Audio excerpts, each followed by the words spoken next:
सावित्री का जन्म विशिष्ट परिस्थितियों में हुआ था। कहते हैं कि भद्रदेश के राजा अश्वपति की कोई संतान नहीं थी। उन्होंने संतान की प्राप्ति के लिए 18 वर्षों तक बहुत बड़ा यज्ञ किया। इसके बाद सावित्री देवी ने उन्हें तेजस्वी कन्या के जन्म का वरदान दिया।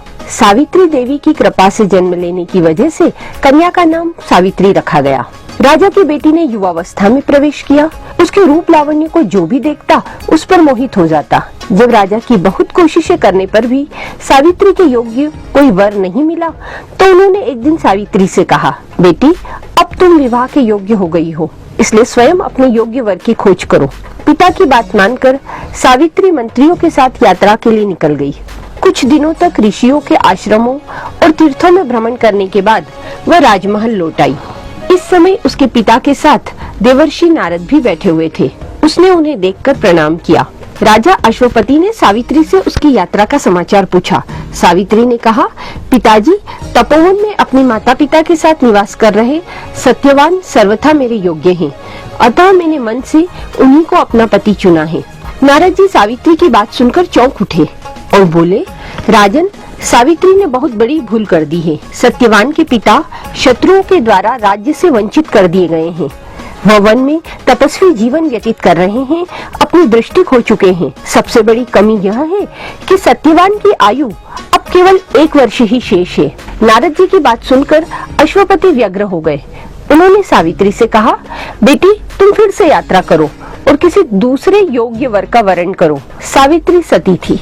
उसने दृढ़ता से कहा, पिताजी, सत्यवान चाहे अल्पायु हो या दीर्घायु, अब तो वही मेरे पति हैं। जब मैंने एक बार उन्हें अपना पति स्वीकार कर लिया, फिर मैं दूसरे पुरुष का वरण कैसे कर सकती हूँ। सावित्री का निश्चय दृढ़ जानकर महाराज अश्वपति ने उसका विवाह सत्यवान से कर दिया। धीरे धीरे वह समय भी आ पहुँचा जिसमें सत्यवान की मृत्यु निश्चित थी। सावित्री ने उसके 4 दिन पूर्व से ही निराहार व्रत रखना शुरू कर दिया। पति एवं सास ससुर की आज्ञा से सावित्री भी उस दिन पति के साथ जंगल में फल फूल और लकड़ी लेने गई। अचानक वृक्ष से लकड़ी काटते समय सत्यवान के सिर में भयानक दर्द होने लगा और वह पेड़ से नीचे उतरकर पत्नी के गोद में लेट गया। उस समय सावित्री को लाल वस्त्र पहने भयंकर आकृति वाला एक पुरुष दिखाई पड़ा। वह साक्षात यमराज थे।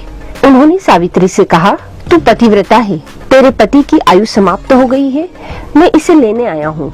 इतना कहकर यमराज ने सत्यवान के शरीर से सूक्ष्म जीव को निकाला और उसे लेकर वे दक्षिण दिशा की ओर चल दिए। सावित्री भी पीछे पीछे चल दी। उन्हें आता देख यमराज ने कहा, हे पतिव्रता नारी, पृथ्वी तक ही पत्नी अपने पति का साथ देती है, अब तुम वापस लौट जाओ।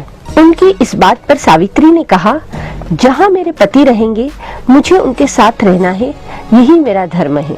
यमराज ने बहुत समझाया लेकिन सावित्री नहीं मानी। पतिव्रता स्त्री के तप और निष्ठा से हार कर यमराज ने कहा कि तुम अपने पति के बदले 3 वरदान मांग लो। इस पर सावित्री ने अपने पहले वर में अंधे सास ससुर की आंखें मांगी। यमराज ने तथास्तु कहा। दूसरे वरदान में उसने अपने पिता के लिए 100 पुत्र मांगे। यमराज ने दूसरा वरदान भी दे दिया। अब तीसरे वरदान की बारी थी। इस बार सावित्री ने अपने लिए सत्यवान से तेजस्वी पुत्र का वरदान मांगा। यमराज एवमस्तु कहकर जाने लगे तो सावित्री ने उन्हें रोकते हुए कहा, पति के बिना पुत्र कैसे संभव होगा। ऐसा कह सावित्री ने यमराज को उलझन में डाल दिया। बाध्य होकर यमराज को सत्यवान को पुनर्जीवित करना पड़ा। इस प्रकार सावित्री ने सतीत्व के बल पर अपने पति को मृत्यु के मुख से छीन लिया। सावित्री पुनः उसी वट वृक्ष के पास लौट आई जहाँ सत्यवान मृत पड़ा था। सत्यवान के मृत शरीर में फिर से संचार हुआ।